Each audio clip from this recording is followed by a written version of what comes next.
तो बेटा यहां पर cos फाई की वैल्यू फिर से कितनी थी 1, मैंने यहां वैल्यू 1 डाल दी बेटा। तो इंटेंसिटी I इक्वल्स टू बेटा I1 plus I2 plus 2 under root I1 I2। क्या लिख सकता हूं बेटा इसे, I मैक्स, और ये होगा Sudhanshu ji under root I1 plus under root I2 का होल स्क्वायर।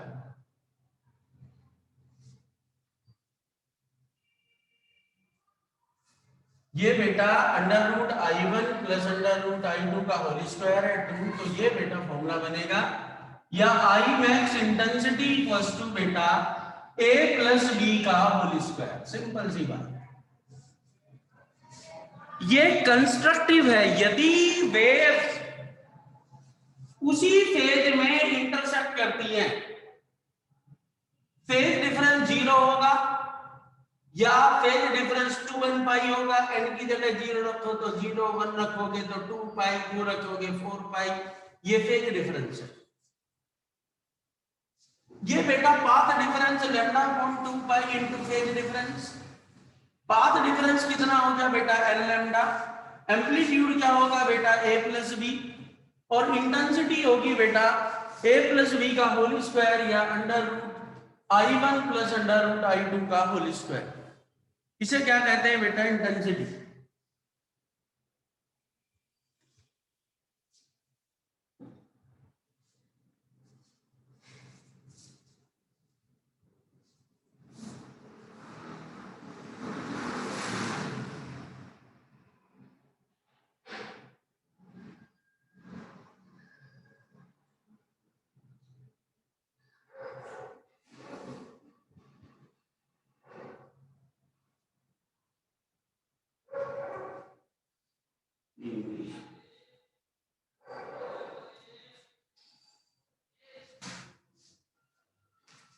तो बेटा ये सारा केस किसका था, कंस्ट्रक्टिव या ब्राइट फ्रिंजेस का। अब बेटा मैंने कहा दूसरा केस आता है डिस्ट्रक्टिव। जो वेव एक ही फेज में थी वो क्या हो अपोजिट फेज में भी आए तो देखो बेटा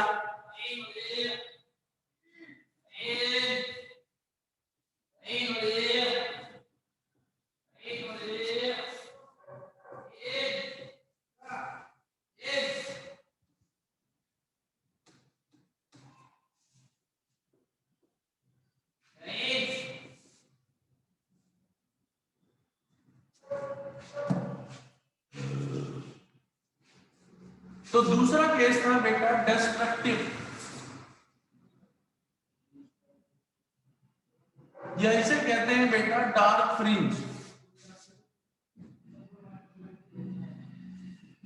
और सुधांशु जी डिस्ट्रक्टिव में पिछली क्लास में मैंने बच्चों को बताया था बेटा कि एक वेव यदि ऐसे ट्रेवल करती है तो दूसरी वेव क्या होगी इसके अपोजिट फेज में, ये एक ऐसे ट्रेवल कर रही थी तो दूसरी बेटा ये, और इनका जो बेटा रिजल्टेंट होगा वो ये।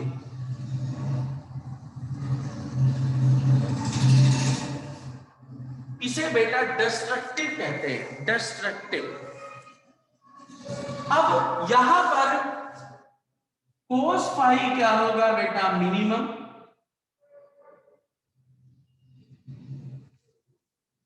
और जो मिनिमम वैल्यू होगी बेटा वो 2n pi negative, that is the -1। तो कोस फाई इक्वल्स टू बेटा cos of 2n plus -1 into पाई। पढ़ा होगा तुमने 11वीं में कोस थीटा इक्वल्स टू, यदि कोस अल्फा है तो theta equals to 2n pi plus minus alpha होता है, और यहां पर वैल्यू क्या होगी बेटा पाई, तो पाई लोगे तो 2n प्लस -1, और n की वैल्यू बेटा यहां शुरू हो जाती है किससे, 0 1 2 एंड सो ऑन। तो यहां से बेटा जो पाथ डिफरेंस होगा, sorry phase difference,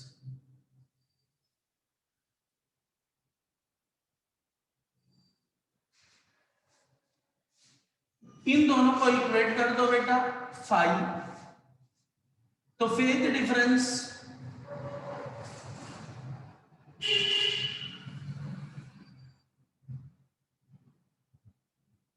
five was to बेटा 2n प्लस माइनस 1 इंटू पाई।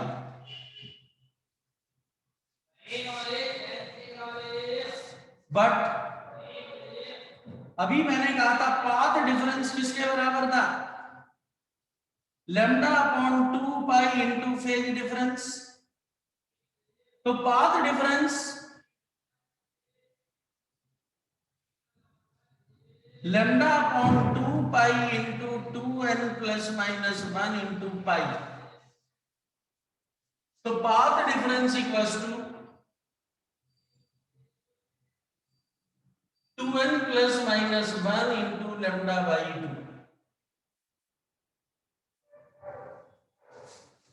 इसे कहते हैं बेटा पाथ डिफरेंस।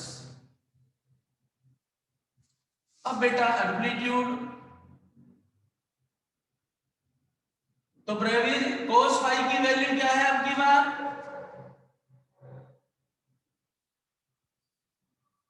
ब्रेवियर सर -1। -1 बेटा। तो a equals to under root a square plus b square plus 2ab into -1। a equals to under root a square plus b square minus 2ab, या a equals to बेटा under root a minus b का whole square, और इसे कहते हैं a minimum, और ये होगा बेटा a माइनस b। अब निकालो बेटा इंटेंसिटी। तो I इक्वल्स टू बेटा I1 plus I2 plus 2 under root I1 I2 cos of phi. तो I equals to I1 plus I2 minus 2 under root I1 I2, या बेटा I equals to under root I1 minus under root I2 का whole square, या I min under root I1 minus under root I2 का whole square, या I min equals to बेटा a minus b का whole square. यहां तक का topic बेटा 5 नंबर का आता है। चाहे ये नहीं भी आए, लेकिन इसके जितने भी फॉर्मूले मैंने निकाले, एम्पलीट्यूड का, इंटेंसिटी का, थीटा, कंस्ट्रक्टिव में path difference, phase difference, amplitude, intensity, ये बेटा कहीं ना कहीं कोई ना कोई क्वेश्चन आपको मिलता रहेगा। क्योंकि जब कंस्ट्रक्टिव और डिस्ट्रक्टिव की बात आती है तो विद डायग्राम मैंने आपको बताया, जिससे आपको कोई प्रॉब्लम नहीं। मैंने शुरू में भी बताया था जब मैं आपको क्या करा रहा था, सुपरपोजिशन, कि बेटा 11वीं क्लास में मैंने कंस्ट्रक्टिव और डिस्ट्रक्टिव केवल लिख दिया था, लेकिन अब जब मैं इंटरफेरेंस को पढ़ूंगा तब बेटा इन्हें यूज करेंगे, और इंटरफेरेंस के लिए ये रिजल्ट्स आ रहे हैं। जब आप इसमें क्वेश्चन करेंगे, एनसीईआरटी के जब क्वेश्चन सोल्व करेंगे, तब आपको महसूस होगा कि भाई ये कितने यूजफुल है। अभी मैं क्वेश्चन कराऊंगा, आप देखना जरा, तो तब आपको लगेगा वो क्वेश्चन इतना बढ़िया है, कितनी बार आया है, और एनसीईआरटी में भी अवेलेबल है अलग अलग पाथ डिफरेंस के साथ में। और सबसे ज्यादा इंपॉर्टेंट फॉर्मूला होता है ये path difference equals to lambda by 2 pi into phase difference, और ये भी हमने 11वीं क्लास में ही पढ़ा था। तो ये तो 5 नंबर का टॉपिक हो गया। अब जो नोट था, जो बच्चे कह रहे थे कि ये ग्राफ, जो किसी ने पूछा था, अमित ने पूछा था सर ये ग्राफ कैसे आ गया, तो यदि बेटा उस ग्राफ को मुझे देखना है तो मैं इंटेंसिटी को आपको दोबारा से बताता हूं कि एक्चुअल में था क्या। देखो यहां तक किसी को कोई डाउट बेटा, कोई दिक्कत? हाँ बोलो बेटा। अरे डिस्ट्रक्टिव के सामने क्या लिखा है दिखाई समझ नहीं आ रहा। बेटा डिस्ट्रक्टिव होता है डार्क। मैंने बेटा बताया था कि जब आप किसी फोटो को क्लिक करते हो ना बेटा, एक फोटोग्राफ के दो शेड होते हैं। जैसे मान लो मेरा फेस आपको नजर आ रहा है, तो जो हेयर्स है, जो आईब्रोज है, जो मेरी दाढ़ी है, इनके कलर्स आपको डार्क नजर आ रहे हैं। तो इसके लिए वेव का सुपरपोजिशन डिस्ट्रक्टिव हुआ हुआ होगा। फेस आपको थोड़ा सा ब्राइट नजर आ रहा है तो वो बेटा कंस्ट्रक्टिव होगा। तो जब भी आप किसी फोटोग्राफ को देखते हैं तो वहां पर बेटा वो रेस्पॉन्स होता है किसका, डिस्ट्रक्टिव या फिर कंस्ट्रक्टिव का। आई बात समझ बेटा? एक सेकंड जरा, मैं वॉशरूम तक जा रहा हूं, मेरी नाक बड़ी फंस गई है, एक सेकंड आ रहा हूं।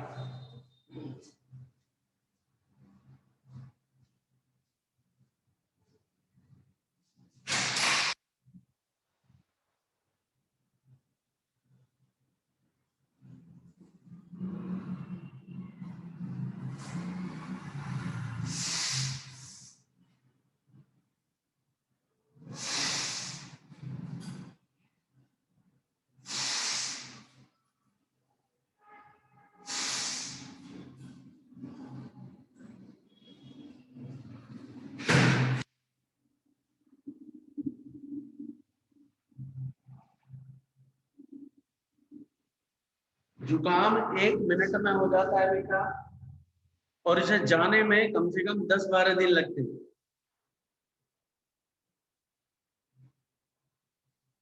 तो मैं बात कर रहा था, जो मैं इंटेंसिटी वाला ग्राफ की बात, कि इंटेंसिटी तो स्क्वायर ऑफ एम्पलीट्यूड होता है, और वही बताएगा बेटा आपको कि जो फ्रिंज है वो ब्राइट क्यों बनी या डार्क क्यों बनी।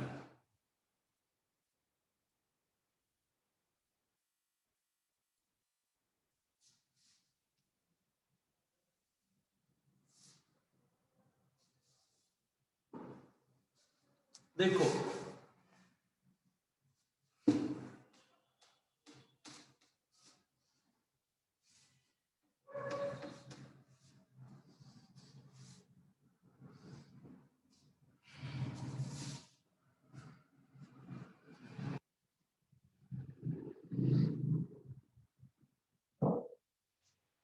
नोट बेटा,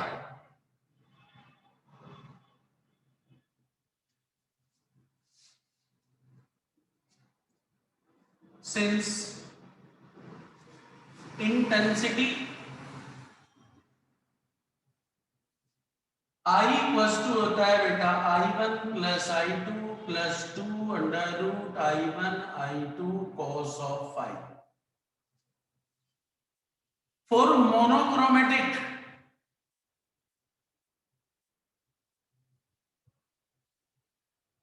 A equals to B, that is I1 equals to I2। तो I इक्वल्स टू हो जाएगा I1 plus 2 under root I1 cos five.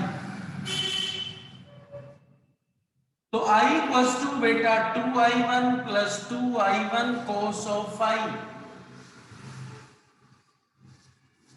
तो I इक्वल्स टू बेटा 2I1 common 1 plus cos five, but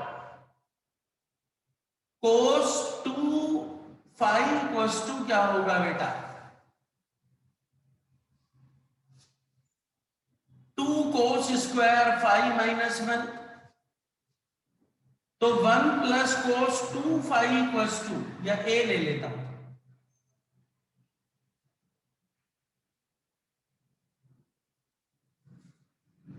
2 cos square of A। यहां double angle है, यदि यहां मैं सिंगल कर दूं 1 प्लस cos फाइव कर दूं तो क्या होगा 2 cos स्क्वायर 5/2, और इसे रख दो बेटा कहां, पुटिंग इन फर्स्ट।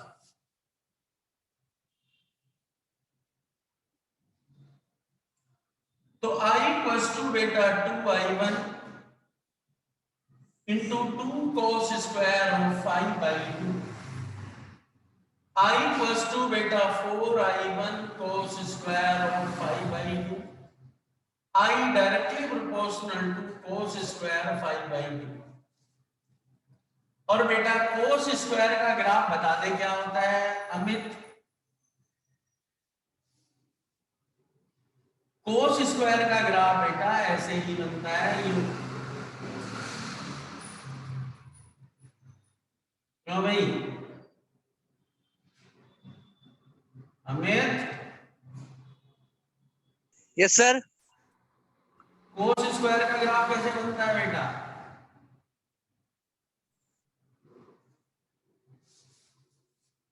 सर 0 से स्टार्ट होता है।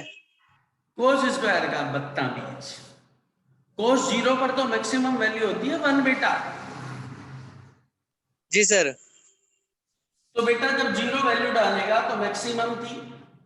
अब तू पॉजिटिव में चलेगा, नेगेटिव में स्क्वायर है, तो ग्राफ बेटा बिल्कुल ऐसे जाएगा या फिर ऐसे जाएगा। ये cos स्क्वायर का ग्राफ होता है बेटा।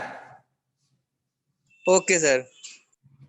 तो ये बेटा इंटेंसिटी था। अब ये इतने स्टेप में उसी में डाल देता ना बेटा, तो वो एक्सप्रेशन बहुत बड़ा हो जाता।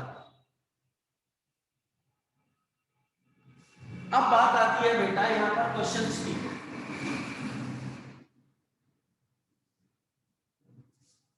क्वेश्चन किस तरह के आएंगे, आप कैसे क्वेश्चंस को सॉल्व करेंगे? तो बेटा मैं आपके सामने देखो क्वेश्चन रखता हूं एक दो, और तब आपको थोड़ा सा लगेगा कि भाई क्वेश्चनिंग क्या होती है। जैसे यहां पर पाथ डिफरेंस की बात आती है, फेज डिफरेंस की बात आती है, तो पहले मैं दो इक्वेशन देता हूं और उससे रिलेटेड कैसे क्वेश्चन आ सकता है जरा देखो। तब बेटा फिर इंटरफेरेंस चलेगा, और मैंने कहा था कि ये तो इंटरफेरेंस की प्रिपरेशन है।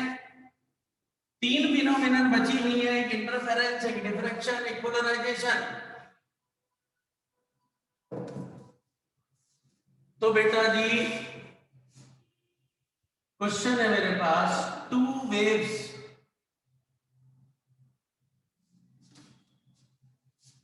y1 equals to बेटा 4 sin of omega t and y2 equals to बेटा 10 sin of omega t plus pi/6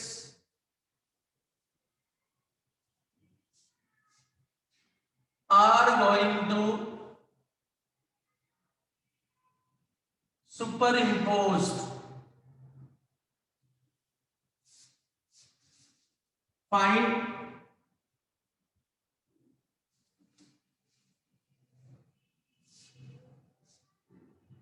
amplitude, intensity, phase difference,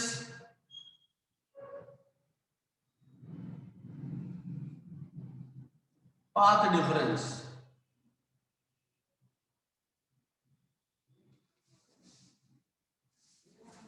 बेटा थोड़ी लाइट चली गई है, लाइट चली गई है, जरा या तो 2 मिनट वेट करना बेटा, मैं इंटरनेट उससे लगा रहा हूं, या बेटा थोड़ा सा मैं उससे क्या नाम है हॉटस्पॉट से जोड़ रहा हूं।